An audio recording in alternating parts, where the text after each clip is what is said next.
Hello, my name is Aditi and I have been studying the microbit and it's called. But first, let's get to know me. I'm 9 years old and I'm going to turn 10 in a few months. I am so excited. Let's not get off topic here. So, more about me. I'm in 4th grade and I go to Hughes Elementary. Yes, I am in elementary, not in the school only.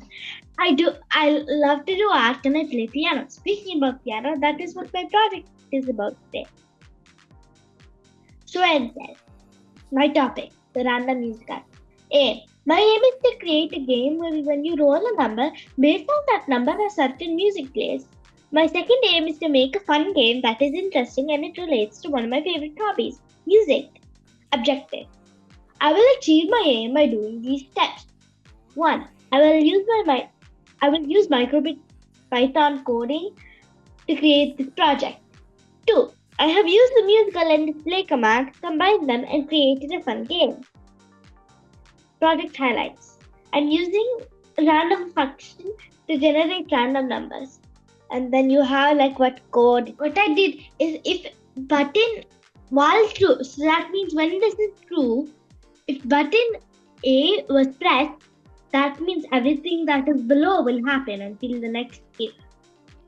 So now it's scrolling on the display what I have written over there. So now since it is a new if, it adds a new condition, that means that it's going to be new. So if button B was pressed, random.random, A is equal to random.random.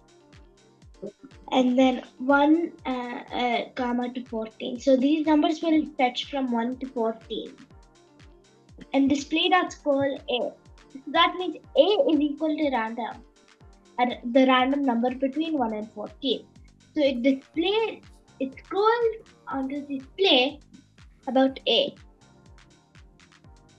And then it's a sleep at 1000, which means that it's like going to like pause for a second and like sleep technically. And then after it does that, now it adds a new condition, but this time it's not a button condition. So it will go along with the button B condition, comparison type of condition. So if the number is less than 7, the thing below will play. Music that power down. So it will play the music power down that has been preset. Next, it will go to Aleph. Next is Aleph. A is equal to 7. So if I got the number 7, the button music will play. It's as simple as that. And then we go down to else. It's another condition. So so for else, that means that any number other than the two conditions, for that we don't have to put a number over there because it's just like anything.